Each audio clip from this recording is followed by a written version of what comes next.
이것의 연장선상에서 또 다른 차원, 욕구의 또 다른 차원으로 욕구의 발생 시점을 볼 거예요. 그럼 욕구가 어떤 시점에 어떤 식으로 발현이 되는가.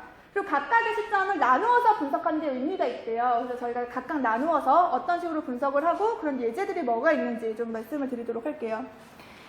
욕구의 발생 시점은요, 저희가 앞에서 소비자 행동을 정의했던 것처럼 획득, 그러니까 선택을 하기 전까지예요. 선택까지. 아직 사용 안 한 거예요. 선택을 하는 딱 제품을 내가 갖게 되는 그 순간까지. 그리고 나서 사용. 실질적으로 그 제품과 상호작용을 하는 그런 상황. 그리고 다 쓰고 났을 때 버리는 상황. 그래서 획득, 사용, 처분 이 세 가지로 저희가 나누어서 욕구의 발생 시점을 구분을 하게 됩니다. 그런 구분한 예를 잠깐 소개를 하면 이런 거예요. 획득 과정에서의 욕구를 잘 분석해서 성공한 예제로서 저희가 예스24 같은 인터넷 그 서점을 굉장히 그 획득 시점에서 욕구를 잘 분석해서 가치를 제공해서 성공한 예제로 꼽거든요. 인터넷 서점 처음에 나왔을 때 사람들이 진짜 열광했어요. 너무 좋아했어요. 그죠? 그래서 사람들이 다 오프라인 서점 망할 거다 막 이렇게 얘기했었거든요. 그죠? 왜 그랬어요? 왜 망할 거라 그랬어요?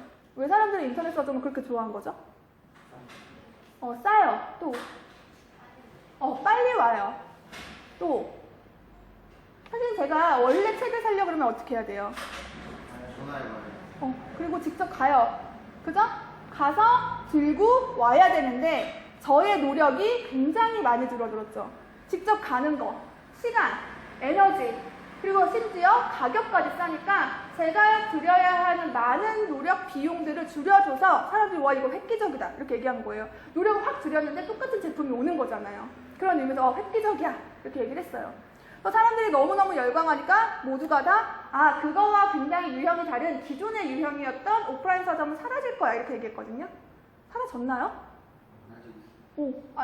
아직 있는 정도가 아니고요. 대형 서점은 점점 더 커지고 있어요. 뭐 분점 막 늘리고 난리 났어요.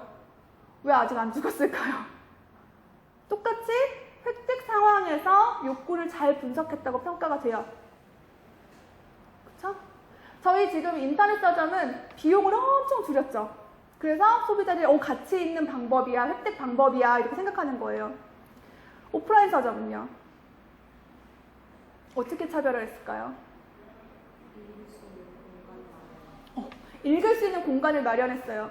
대부분 오프라인 서점에 가서 제품을 구매하시는 분들은 다 오프라인 서점을 가요. 여전히 가요. 왜 가세요? 보고 사는 것에 대한 즐거움이 큰 거예요. 즐거움이라는 면에서 효용이라는 것이 존재를 하기 때문에 그 보고 사는 즐거움을 잘 충족시켜줄 수 있게 읽는 공간도 넓혀주고요.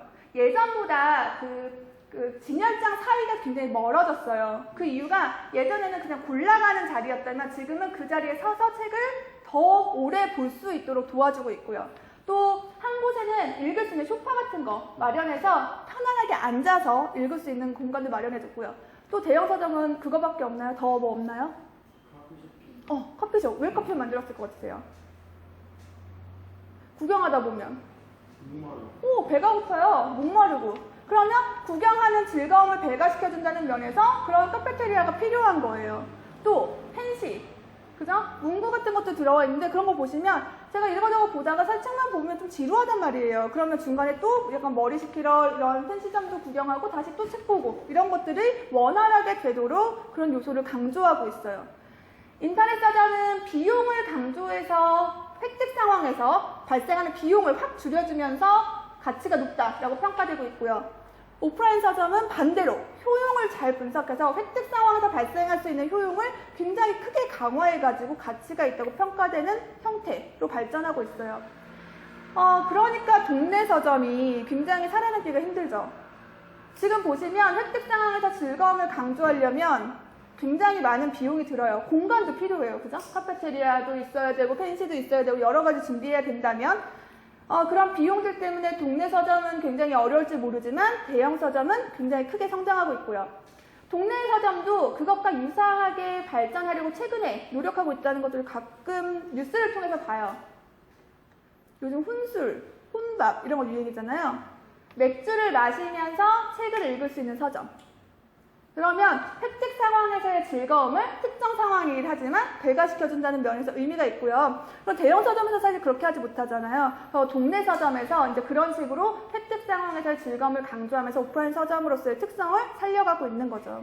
그래서 오프라인도 온라인도 모두가 다 살아남은 이유는 획득 상황에서의 여러 가지 효용, 비용을 잘 분석해서 소비자가 느끼는 효용, 비용을 잘 분석해서 그것에 잘 맞춤화된 제품을 소개했기 때문이다. 저희가 이렇게 얘기를 하게 되거든요.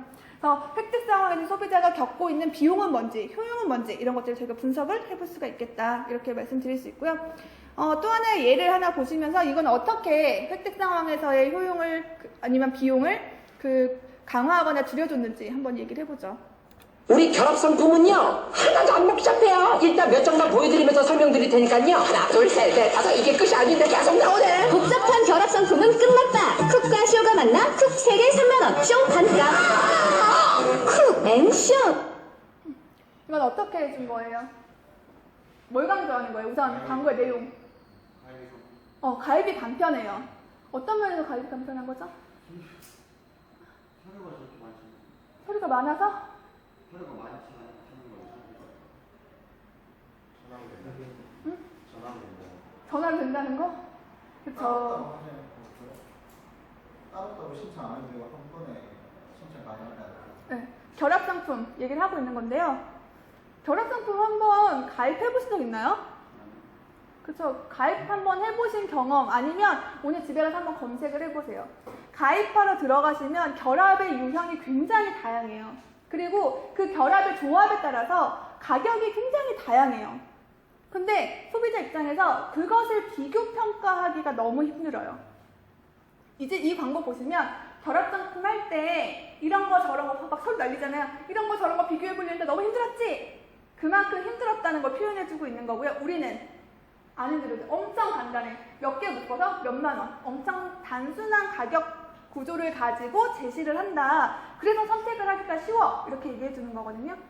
많은 사람들이 어떤 대안을 비교평가하는데 굉장히 피로를 느껴요. 그 피로감을 확 줄여주면서 수고를 하고 있는 획득 상황에서의 비용을 줄여주는 그런 광고를 보여드린 거예요. 요즘에 이런 유사한 광고들이 굉장히 많아요. 트립하고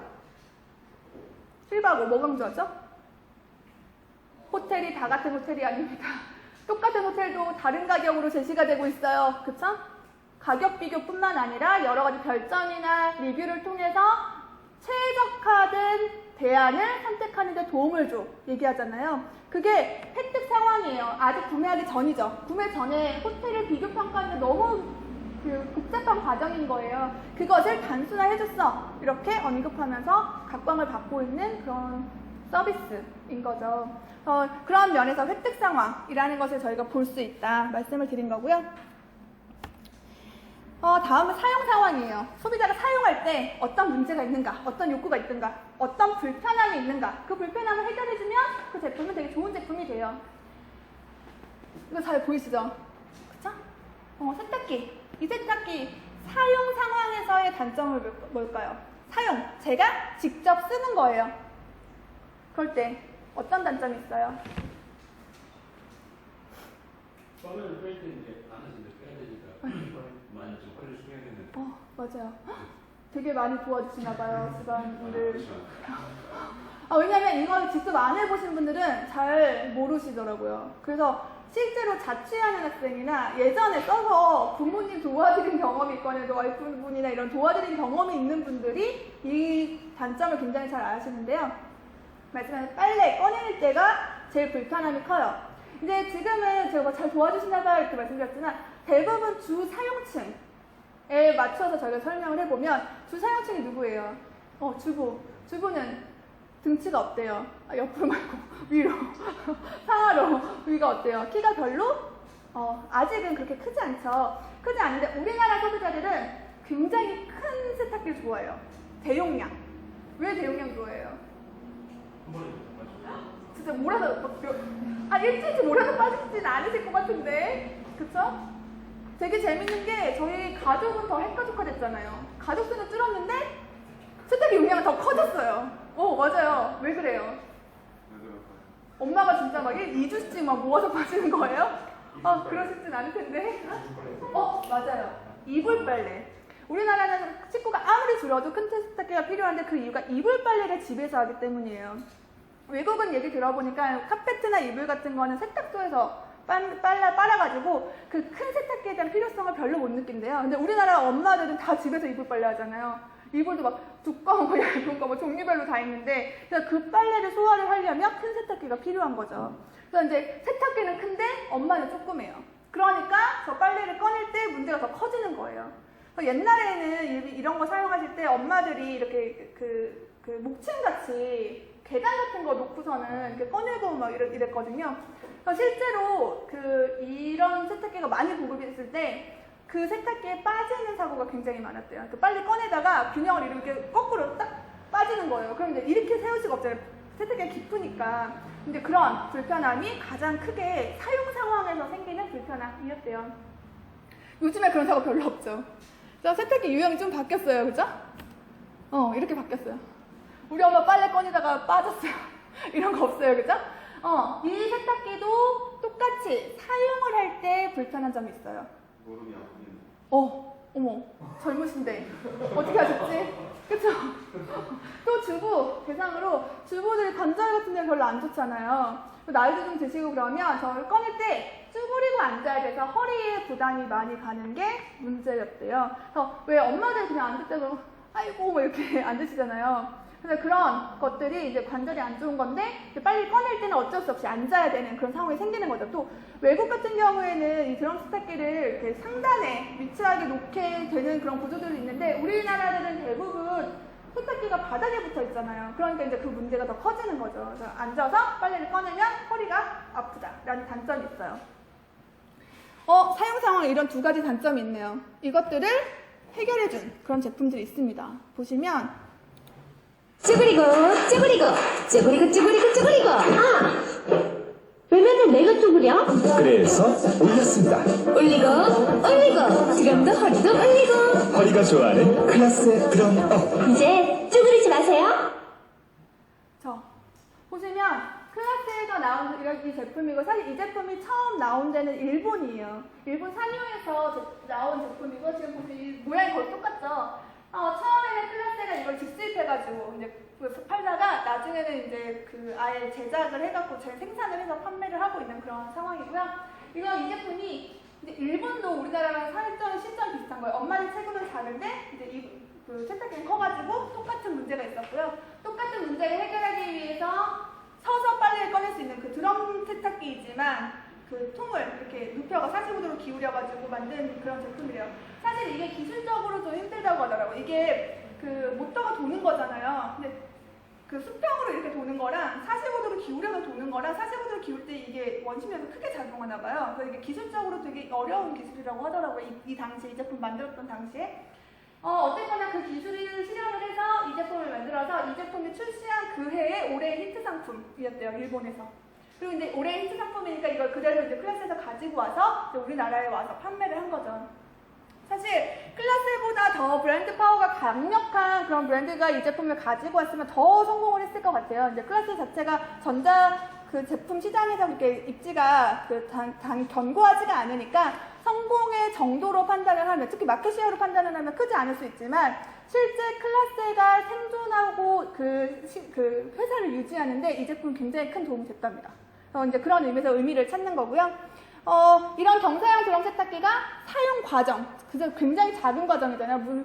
빨래 꺼내는 과정, 그 과정에서의 불편함을 기능적으로 해결을 해서 욕구를 잘 충족시켜 주었더니 소비자들이 굉장히 긍정적인 반응을 보인 그런 예제로 저희가 해석을 하게 돼요. 마지막으로 저희가 이제 마지막 단계, 버리는 단계예요. 그죠? 버리는데도 기술이 필요해요. 그죠? 보시면 버리는데 굉장히 도움을 크게 줬던 제품으로 칫솔을 광고하고 있는데요. 여러분 칫솔 언제 버리세요?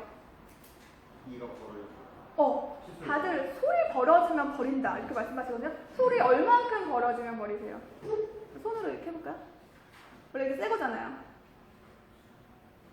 얼만큼 벌어지면 이게 이제 딱 세워져 있는 거잖아요. 이만큼 버리면 버리면 이만큼? 이렇게 안 버려요. 그쵸? 저희가 소리 벌어지면 버리는 건 아는데 얼만큼 벌어질 때 버리는지를 잘 모르는 거예요. 그러니까 민감한 사람은 한 몇 번 사용하면 이거 벌어지죠. 그럼 벌어졌다. 버려야 돼. 그런 상황이 생겨요. 또 안 민감한 사람도 있잖아요. 쓸만하네. 계속 쓸만해요. 계속 쓸만해. 저 친구 와가지고 뭐 운동화 닦는 소리니? 막 이럴 정도로 오래 쓰는 사람도 있어요. 그죠? 그래서 안전세 되게 무딘데 엄마가 안 바꿔주면 바꿀 생각을 안 해요. 진짜 오래 써요. 그런 사람도 있어요. 둘 다 문제가 있는 상황이에요. 첫 번째, 조금만 벌어져도 버리는 사람한테 어떤 문제가 있어요? 그죠? 너무 자주 교체하니까 그것에 대한 지출하는 비용의 문제가 생기고요. 또 하나는 자주 바꾼다는 거는 이 제품을 충분히 사용하지 못해요. 금방 벌어지네. 그죠? 제품에 대한 품질을 굉장히 그쵸. 내구성을 의심하게 되는 그런 기지로, 그런 큐로, 단서로 사용이 되는 거죠. 이만큼 벌어지면 돈도 안 버려도 돼요. 그쵸? 돈도 안 써요. 또 아이고 좋아, 여전히 잘 닦여. 기능에도 문제가 있다고 생각 안 해요. 어떤 문제가 있어요? 이거 제대로 안 닦으니까 맨날 이 하루에 3번 닦으면 뭐예요? 그런 걸 닦으면 치과를 달고 사는 치아 건강을 유지하지 못하는, 즉 저 칫솔 왜 쓰나 생각하면 치아 건강 유지하려고 쓰는 거잖아요. 목적을 제대로 달성하지 못한다는 문제가 있어요. 둘 다 문제가 있는 거예요. 그러면 적정한 시기에 버리게 해주는 게 이 두 가지 문제를 다 해결해 주는 거예요. 맞나요? 그래서 나온 제품이 이 제품이에요. 이거 보시면 아마 이 광고 기억하실 텐데, 기억 못하시는 분들 되게 어리신 분들이고 나이 드신 분들은 기억하실 텐데, 가운데 색이 꽉 차 있으면 새 거예요. 쓰면 색이 옅어져요. 점점. 저 가운데 색이 다 없어지면 버리시면 돼요. 그죠? 저거 어떻게 설계됐냐면 강도나 횟수에 비례해서 저 색이 없어지게 설계가 되어서 뭐 세게 닦는 사람들은 조금 덜 써도 이제 없어지는 거고요. 살살 닦는 사람들은 좀 많이 쓰면 이제 없어지는 그런 상태가 거의 비슷한 상태에서 버릴 수 있게 도와주는 그런 도구예요. 그래서 가운데 색깔이 없어지면 버려. 그때가 가장 적정하게 버리는 시기다라는 걸 알려줘요. 그러면 아까처럼 조금만 벌어져서 돈이 너무 아깝다, 제품이 내구성이 없어, 이런 문제도 없어지고, 너무 많이 벌어져서 치아 건강을 유지 못하는 그런 문제도 없어지는 거죠. 그래서 적정하게 버리게 해주는 것이 어떻게 보면 소비의 즐거움을 극대화해주는 데 굉장히 도움을 줄 수 있는 그런 예제로서 저희가 얘기하는 그런 예제예요.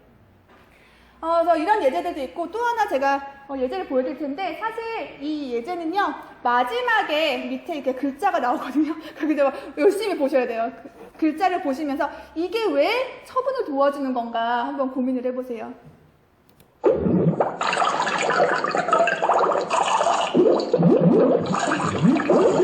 물만 연구하는 사람들이 있습니다. 깐깐한 물은 그냥 만들어지지 않습니다. 제가 마지막에 이거 처음에 글자 밑에 나왔어요. 그래서 혹시 보셨나요? 제가 마지막에 해가지고 어떤 내용이 나왔어요?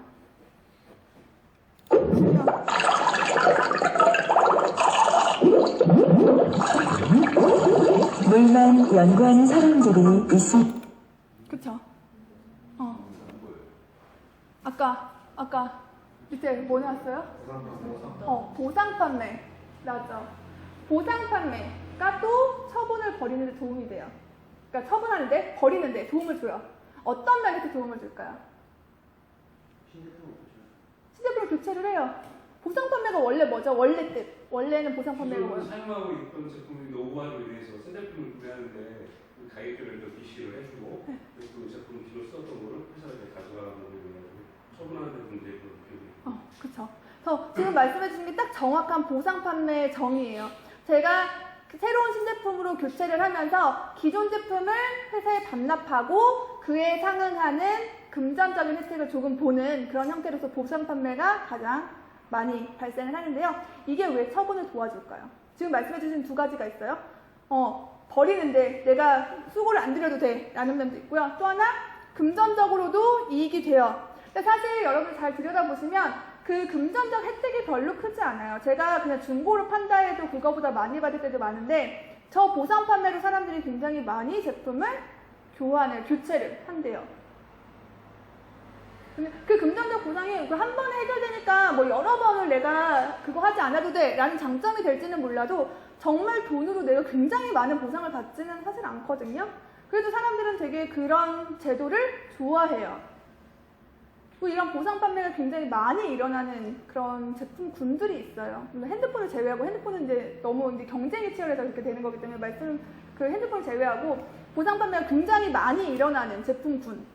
홈쇼핑이 엄청 나와요. 미국에서도 예전에 그 TV 광고였는데 제가 그 회사의 이름을 까먹었는데 광고 내용이 어떤 거냐면은 제가 오늘 뭐 3D TV를 새로 주문을 해서 왔어요. 근데 화면 수면 해놓고 이거 4D TV고 이렇게 나와서 그럼 이제 유저가 이렇게 머리를 치면서 저걸 샀어야 되는데 좀만 기다릴 거 이런 뜻이잖아요. 근데 거기서 뭐 보상품이 6개월 사고 나서 새로운 제품 없을 때 이렇게 너무 많이 제가 받아들일 수가 없었어요. 왜 이거 했을까요? 지금 말씀해주신 것도 당연히 장점이에요. 근데 또 다른 장점이 더 있어요. 번거로움 줄인 거는 말씀을 주신 거에 포함이 될 것 같고, 또 저 이거 제가 홈쇼핑에 엄청 나온다고 말씀드렸는데 홈쇼핑에 어떤 제품들이 주로 보상 판매를 많이 해요? 전자제품. 그쵸? 집에서 사용하는 전자제품들이 홈쇼핑에서 보상 판매를 엄청 해요. 그 전자제품 주로 누가 써요? 주부들이 써요. 엄마. 주부들이 써요. 주부들의 특성에서 기인해서 처분을 도와주는 거래요. 그쵸? 주부들의 특성. 버리긴 아까워. 예요. 주부들이요. 그런 분들 있잖아요. 없어 잘 버려. 있지만 극소수고 대부분의 사람들은 제발 좀 버려. 그래도 잘 안 버려요. 쓸만한데. 그죠? 저희 엄마도 제발 좀 버리라고. 새 거를 사도 계속 그 옛날 거를 가지고 있는 거예요. 그래서 잘 안 버리는 게 문제예요. 근데 이제 여기서 문제는 안 버림으로써 발생하는 부작용이 뭘까? 고민을 해보세요. 제가 새 거를 사요. 저는 원래 잘 안 버리는 사람이거든요. 나름 아껴 쓰고 있는 사람이에요. 새 거를 사서 쓰다 보면 아이고 정말 새 거가 좋구나 이래요. 새 거가 좋긴 좋지만 좀 더 이따 살 걸 그랬나? 원래 쓰던 것도 좀 쓸만한가? 왜 엄마가 그거 안 버리겠어요? 정들었어. 그래서 안 버리는 게 아니라 이것도 쓸만해. 엄마의 견이에요. 왜 안 버려? 그러면 이거도 그런 거 아니에요? 그 기존에 쓰던 사실 손에 있는 것도 중요하겠지만 그런 그 사용감이랑 전혀 상관없는 제품도 안 버려요. 냉장고 손에 익어요? 손자들 손에 익어요? 그쵸? 그래도 잘 버리는 걸 별로 안 좋아하는 거예요. 그래서 안 버려주면 아마 집에 냉장고가 2대, 3대, 4대 늘어나게 될 거예요. 동시에 엄마는 계속 새 거 쓰면서도 이래요. 되게 희한한 게 새 거를 쓰면서 저거 괜히 샀네. 그전 것도 쓸만하네. 이런 거예요. 네, 그쵸. 나름대로 본인의 그 소비를 즐기는 게 아니라 내가 이거 괜히 샀나? 라는 죄책감 내지는 후회감 같은 것들을 조금씩 느끼게 된다는 거예요. 그게 그래서 우리 집에 있는 사람은 사면 무조건 좋아하던데? 라고 생각하실지 모르지만 실제로 믹스 필링인 거예요. 좋은 것도 있지만 좀 더 이따 살 걸 그랬나? 내가 괜히 이걸 새 걸로 바꾸자고 했나? 이런 생각을 하게 된대요. 자연스럽게 들게 되는데 한 제품이 집에 있으면 그런 생각이 더 많이 드는 거예요. 근데 보상 판매하면 아까 말씀해 주신 것처럼 헌 제품은 눈앞에서 치워줘요. 치워주는 게 키예요. 치워주면 그런 생각을 덜 하게 되는 거죠. 내가 옛날 거 보면서 저것도 쓸만하네, 괜찮네, 아직 안 부러진 데가 없네 이렇게 생각하는 것보다 아예 눈에 안 보이면 새 거를 더 즐겁게 쓸 수 있다는 거예요.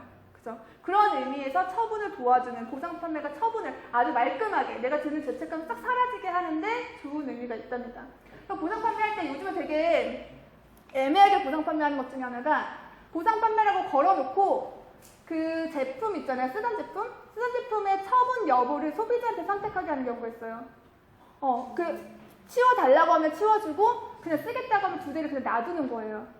사실 물론 다른 효용이 발생할 수 있겠지만 저희가 지금 얘기하는 심리적인 부분을 기준으로 얘기를 하면 사실 치워주는 게 새로운 제품에 대한 즐거움을 배가시켜주는 데는 더 도움이 되겠죠. 물론 뭐 쓰던 제품을 내가 더 공간을 활용하고 여러 가지 뭐 다른 효용을 제외하고 말씀을 드리는 거기 때문에 언제나 뭐 이게 정답이다 얘기할 수 없지만 심리적인 면으로 얘기를 한다면 충분히 치워줘서 눈에 보이지 않게 하는 게 처분을 해주는 게 소비 생활에 굉장히 도움이 될 거다. 즐거운 소비에 도움이 된다. 이렇게 말씀을 드려요. 이제 그런 의미로 그 처분 단계 말씀을 드린 거고요. 이런 의미를 가지고 있는 문제 인식 말씀드린 것처럼 정의는요. 제가 지금 처해 있는 상태, 그쵸? 문제가 발생한 상태, 그리고 기준이 됐었던 문제가 없다고 생각했었던 바람직한 상태, 이 두 상태의 차이를 문제인식이라고 얘기를 해요. 이 문제인식, 사실 문제인식 자체가 중요한 건 아니고 마케터가 문제인식이 중요하려면 어떤 상황이어야 돼요? 제가 문제인식을 해서 뭔가 필요해. 끝이에요? 이러면 끝이에요? 문제 필요하기만 하면 돼요? 그쵸? 해결하려고 해야 돼요. 그죠? 문제를 인식하는 것이 해결로 가는 길은 아니기 때문에 문제 인식에서 해결로 가려면 어떤 게 필요한가 보시면 두 개 차이가 커야 돼요. 예를 들어서 저희 펜 같은 거 언제 바꾸세요? 펜. 안 나올 때 바꿔요. 새 거가 가장 잉크가 꽉 차 있는 게 이상적인 상태고 안 나오는 게 그 실제 상태라면 정말 안 나온 정도가 심하면 심해서 저 빨리 바꾸고 싶잖아요. 그래서 그런 것들, 실제 상태와 이상적인 상태의 차이가 크면 클수록 문제가 되게 커지면 바꾸려고 한다. 또 문제가 중요한 면이에요. 그죠? 저희가 뭐 이런 거 펜 같은 거 중요하면 이거 떨어지면 안 돼요. 저는 이거 안 나오기 시작하는 상황에서 바꾸는 건 저한테 용납할 수 없는 상황이에요. 이 제품 저한테 진짜 중요한 제품이면 이 제품의 기능이 항상 최상을 유지해야 저한테 의미가 있는 거죠. 그럼 저는 안 나올 때 바꿔요. 저는 그거보다 훨씬 더 이른 시점에 제품을 바꾸게 될 거예요. 조그만 차이가 있다 하더라도 저한테 중요한 일이면 저는 더 빨리 그 문제를 해결하려고 하게 될 거다라는 면에서 더 중요한 문제. 또 펜 사고 싶은데 돈이 없어요. 어떡해요? 그쵸? 시간, 돈, 이 구매를 위한 리소스가 충분해야 구매를 이어가는 문제 해결을 하게 되는 그런 단계로 넘어갈 수 있다. 이렇게 말씀을 드리게 됩니다. 그죠? 제가 한 가지만 더 하고 마무리할게요. 그래서 이러한 문제인식을 활용해서 마케터들이 이 세 가지 중에 어떤 걸 제일 잘할 수 있을 것 같으세요? 쉽게 할 수 있는 방법. 마케터들이 가장 많이 이 세 가지로 이어져야 이 세 가지 상황이 발생해야 구매가 발생한대 라는 건데 우리 다 아는 거잖아요. 마케터들이 이 세 가지 중에 마케터가 제일 많이 조정할 수 있는 부분이 있대요. 첫 번째, 그죠? 첫 번째. 왜냐면 아까 말씀드린 이 부분은 관여도랑 관련되잖아요. 관여도는 개인이 느끼는 거라고 말씀드렸기 때문에 누구에겐 중요하지만 누구에겐 중요하지 않을 수도 있잖아요. 그런데 이거는요. 마케터가 차이가 커 보이게만 만들면 사람들한테 실제보다 큰 것 같아. 이런 느낌을 충분히 줄 수 있다는 거예요. 네, 그죠? 마케터들이 할 수 있는 방법 보여드리면 이런 거예요. 첫 번째, 아까 이상과 실제 상태의 차이가 문제인식이잖아요. 그러면 실제 상태가 그대로더라도 이상이 높다고 얘기해주는 거야. 너네가 알고 있는 게 이상이 아니야. 더 높은 이상을 향하여. 그죠? 그러면 저희가 원래 가지고 있던 것보다 문제가 커져요. 그래서 저희가 이런 걸로 볼 수가 있습니다. 엄청 이상 높지 않으세요?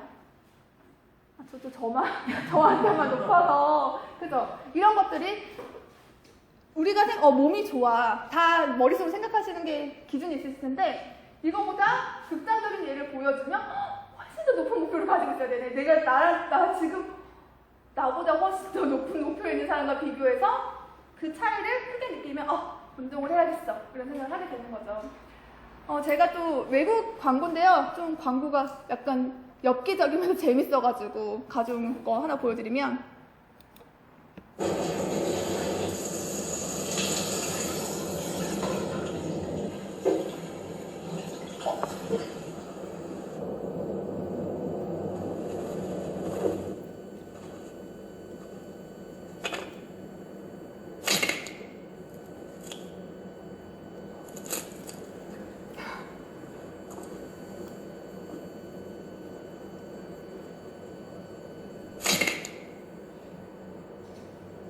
이 레오즈 스포츠 클럽이 피트니스 센터예요. 이거 뭐 말한 것 같으세요? 그러니까 이거 뭐야? 다들 이러신 거예요?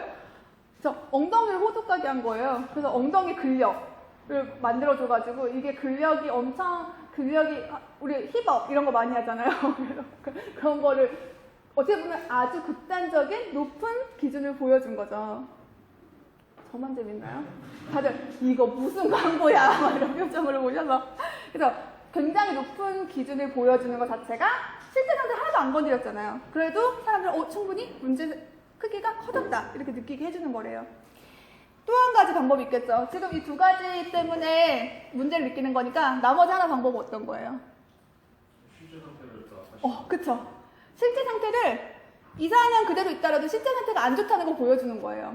그러면 사람들은 내가 생각했던 것보다 문제가 크네 이렇게 생각을 하게 된다는 거죠. 예제를 하나 보시면 대한민국 플라그 관리 자신 있으세요? 저한테는 없는 것 같은데요. 설마 플라그예요? 보이지 않는 플라그 제거에 오랄비 크로스 액션. 보이지 않는 플라그를 99%까지 제거해줍니다. OQ 캠페인 당신도 참여하세요. 그죠? 보시면 다 없는 것 같아. 겉으로는 안 보이잖아요. 그래서 사람들이 다 없다고 생각하고 살아가는데 아까 보시면 정말 깨끗했던 사람도 이가 다 분홍색이 됐죠. 이렇게 많은 거야? 실제로 나도 저렇겠네? 그죠? 실제 상태가 더 안 좋을 수 있겠네? 라는 인식을 심어줘서 문제를 크게 느끼게 해주는 그런 예제가 있고요. 아까 그 동일한 스포츠 센터에서 하는 그 프린트 광고 보시면 이렇게 해요. 너의 몸이야 이렇게 보여주는 거예요. 그래서 내 몸은 비슷하네. 그러면 생각보다 뺄 데가 많겠네. 그죠? 내가 사실은 저 자신의 몸을 자주 이렇게 객관적으로 보기가 힘들기 때문에 광고를 통해서 나랑 비슷한 몸이야. 생각보다 더 보기가 안 좋을 수 있겠네. 실제 문제를 더 크게 느끼게 해주는 그런 광고예요.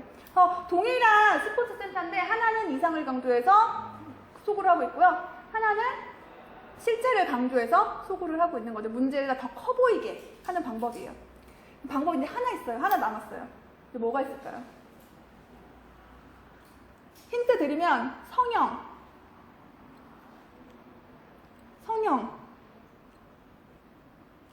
그죠? 그게 힌트예요. 어떻게 하면 문제가 더 커 보일 것 같으세요? 그쵸? 전후를 다 보여주는 거예요. 그러면 실제는 이랬는데 이상은 이래. 우리가 성형외과에서 왜 전후를 보여줘서 사실 예뻐진 얼굴만 보여줘도 예쁘다 이런 건데 얼마나 예뻐지는데요. 그 크기를 더 크게 느끼게 해주는 게 전과 후를 다 보여주는 거예요. 보시면 광고에서 이게 한 지면 광고예요. 한 지면 광고에서 이쪽은 보시면 어른 게사료를 강아지가 먹고 있어요. 이쪽은 보시면 강아지 사료를 강아지가 먹고 있어 이런 거죠. 그래서 이게 문제가 있는 상황이고 이게 문제가 해결된 상황이라는 걸 보여주고 있는 거예요. 혹시 강아지 키우시나요? 그러면 이제 더 공감하실 수 있는 예제로 이런 것도 있어요. En Corée du Sud, si je ne vous le fais 적게 타도 왜 보험료는 똑같이 내냐 안 돼요? 적게 타면 적게 내는 악사 마일리지 자동차 보험. 다이렉트로 아끼고 마일리지로 한 번 더. 악사 다이렉트. 그렇죠? 악사를 사용하기 전에는 어떻게 낸대요? 적게 타도 많이 내 이런 거잖아요. 악사를 사용하면 적게 타면 적게 내 이런 거예요. 그래서 제가 그 전후의 상황을 다 알고 있으면 이런 상황 나 별로 문제 없이 살았는데 더 좋은 상황이네요. 이 갭이 더 크게 느껴진다는 거죠.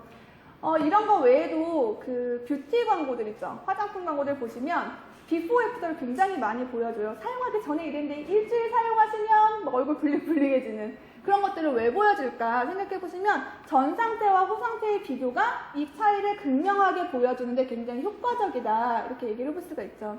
그래서 문제인식이라는 단계 저희가 정의해보면 실제 상태와 이상적인 상태의 차이에서 기반을 하기 때문에 그 차이를 크게 만들어줘서 다음 구매를 계속 구매 상태를 구매 탐색 과정으로 이어갈 수 있게 도와주는 거고요. 이 두 개의 상태의 크기를 더 크게 느끼게 해주는 방법으로 이상을 높게 설정하는 거, 실제를 낮게 설정하는 거, 비포 애프터로 이상과 실제를 한꺼번에 보여주는 거 이런 방법으로 마케터들이 문제를 더 크게 느끼게 도와줘요. 그럼 크게 느끼면 이제 그 다음 단계로 넘어가는 거죠. 그래서 그렇게 이어지게 되는 것이 이제 구매 의사 결정 과정이 이어지는 그런 과정 설명드리는 중이에요. 저희 수업 오늘 여기까지 할 거고요. 저희 다음 주가 중간고사죠.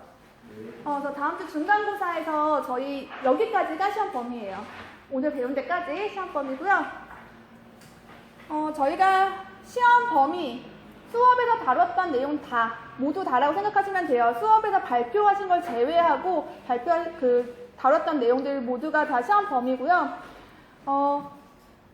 객관식, 뭐 줄긋기나 뭐 그런 객관식 고르시는 거, 그리고 서술형 주관식은 거의 단답형 주관식, 가로 채우시거나 용어 쓰시는 거 나오고요. 서술형 주관식은 거의 없어요. 그런데 나온다 하더라도 정답이 있는데 한두 줄 정도로 작성하시는 거예요. 그러니까 그 답의 길이가 길어지는 거지 생각을 막 길게 쓰는 그런 서술형은 아니세요.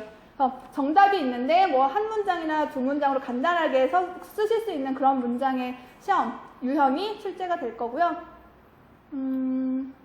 또 뭐가 있을까요? 말씀드려야 될 게?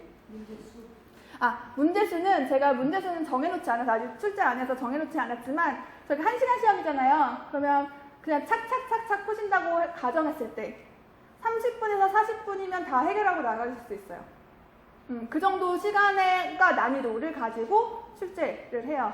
그래서 그 정도로 생각하시면 충분할 것 같고 이제까지 제가 이제 다른 클래스에서 했을 때 그 정도로 풀고 나가셨어요. 그 정도로 하시면 되고 저희가 다음 주 금요일 날 시험이잖아요. 금요일 시험이기 때문에 금요일 날 7시 7시 반 정도에 볼까요? 넉넉히 오신다면 7시 30분부터 1시간 볼 거라서 7시 반에 7시 30분부터 시험 보는 거고요. 혹시 시험 못 보시는 분들 그러면 저한테 미리 말씀하시고 토요일 날 오전 내지는 오후에 배정해서 시험 보실 수 있기 때문에 우선은 그렇게 미리 말씀드리고 나머지 만약 그날도 안 되시면 저랑 개인적으로 조정해서 시험 날짜를 정하시고 시험을 보시도록 할게요. 저희 이 장소에서 보면은 될 것 같고 만약에 변경하게 되면 제가 그 조교 통해서 개별적으로 문자 보내드릴게요. 그래서 변경은 거의 안 할 그 가능성이 더 커서 여기서 그냥 볼 건데요. 혹시라도 변경이 되게 되면 미리 공지를 하고 변경을 하는 걸 알려드리도록 할게요. 그리고 지금 말씀드린 거는 다 제가 사이버 캠프를 정리해가지고 업데이트 해드릴게요. 저기 PT 수업하셨던 강의 퀴즈 내용만 바꿔서도 시험 볼 수 있나요? 네. 수업 시간에 그 안에 예제는 없기 때문에 수업을 만약에 안 들으셨으면 좀 힘드실 수 있지만 내용이라는 면에서는 그 내용을 다 이해하셨으면 더 다른 거 보실 필요 없어요. 그리고 예제는 외우실 필요 있는 거 아니고요. 예제는 그냥 이해만 하셨으면 돼요. 이런 예제를 막 설명하고 이러는 것보다 그냥 이런 예제들을 만약 시험 내면 저희 수업시에 다루는 예제가 나오거나 수업 시간에 다루지 않았던 예제로 문제를 내도 크게 차이 없는 예제 자체를 외우실 필요는 없는 그런 문제들로 구성이 되어 있기 때문에 예제 자체를 외우시다기보다 이 예제가 이 이론에서는 이렇게 설명이 됐었구나 이렇게 이해만 하실 수 있으면 충분히 풀 수 있어서 이론을 잘 이해하고 계시면 어디든 적용이 가능하시니까 그런 면에서는 문제만 가지고 충분히 하실 수 있을 것 같아요. 만약에 교과서 필요하시면 저희가 배운 부분만 부분적으로 발표해서 보시면 돼요. 안 배운 부분은 보실 필요 없어요. 질문 있을까요? 다음 주 오늘 즐겁게 말해주십시오. 네, 제가 이때까지 다 즐거웠어요. 근데 제가 이렇게 막 말하면은 되게 정확하게 전달해드리려고 또박또박 얘기하는데 또박또박 얘기하다 보니까 다들 또 겁먹으시는 경향이 있는 것 같아요. 근데 중간고사 보시고 나면 마음 훨씬 편해지셔가지고 기말고사 때는 이런 걱정 안 하시더라고요. 그런 걱정 안 하셔도 충분히 의미가 있게 그렇게 어렵지 않게 제가 말씀드린 한 30분이면 다 거기에 쓰실 수 있는 그런 부분이에요. 혹시 더 질문 있을까요? 없으시면 저 여기서 여기까지 하고요. 다음 주 금요일날 그러면 저랑 시간 좀 조정하고 가세요. 수고하셨고 다음에 뵙겠습니다. 수고하셨습니다. 학교 골반에 붙이는 별도가 안